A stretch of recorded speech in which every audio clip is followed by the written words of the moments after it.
వర్ధిల్లాలి కార్మికుల ఐక్యత వర్ధిల్లాలి ఉద్యోగ భద్రత కల్పించాలి ఉద్యోగ భద్రత కల్పించాలి ఉద్యోగ భద్రత కల్పించాలి హెచ్ఆర్ పాలసీ అమలు చేయాలి హెచ్ఆర్ పాలసీ అమలు చేయాలి హెచ్ఆర్ పాలసీ అమలు చేయాలి కార్మికుల ఐక్యత వర్ధిల్లాలి కార్మికుల ఐక్యత వర్ధిల్లాలి ప్రభుత్వ సంక్షేమ పథకాలు అమలు చేయాలి ప్రభుత్వ సంక్షేమ పథకాలు అమలు చేయాలి ప్రభుత్వ పథకాలు అమలు చేయాలి ప్రభుత్వ పథకాలు అమలు చేయాలి ప్రభుత్వ పథకాలు అమలు చేయాలి ప్రభుత్వ పథకాలు అమలు చేయాలి ప్రభుత్వ పథకాలు అమలు చేయాలి ప్రభుత్వ పథకాలు కార్మికుల ఐక్యత వర్ధిల్లాలి కార్మికుల ఐక్యత వర్ధిల్లాలి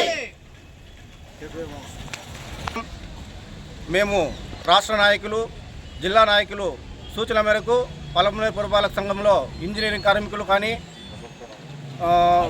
ఆఫీస్ సెక్షన్ సిబ్బంది కానీ అందరూ కలిసి గత వారం రోజులుగా నిరవధిక సమ్మె చేస్తున్నాము.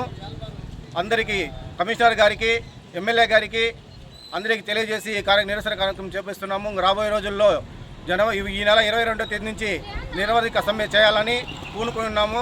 అది గవర్నమెంట్ మాకు ఇది వరకు మున్సిపాలిటీలో జీతాలు పెంచాలంటే సమ పిహెచ్ వాళ్ళకి నాన్ పిహెచ్ వాళ్ళకి అందరికీ సమంగా పెంచేవారు. ఈ గత ప్రభుత్వం ఏం చేసిందంటే పిహెచ్ నాన్ పిహెచ్ అని పెట్టి పిహెచ్ వాళ్ళకి మాత్రమే 6,000 రూపాయలు పెంచి నాన్ పిహెచ్ అని పెట్టేసి మాకు 6,000 రూపాయలు తగ్గించి అతి తక్కువ జీతం 15,000 రూపాయలు మాకు కేటాయిస్తున్నారు. దీన్ని గవర్నమెంట్ దృష్టికి తీసుకుపోయి మాకు వెంటనే 6,000 రూపాయలు ఇంక్రిమెంట్తో చెల్లించి మాకు న్యాయం చేయాలని గవర్నమెంట్ వారికి సూచిస్తున్నాము. టైం స్కేల్ వెంటనే మాకు అమలు చేయాలి. అబ్కాస్ రద్దు చేస్తే అబ్కాస్ కన్నా మెరుగైన వ్యవస్థ మాకు ఇవ్వాలని గవర్నమెంట్ వారిని తెలియజేస్తున్నాము.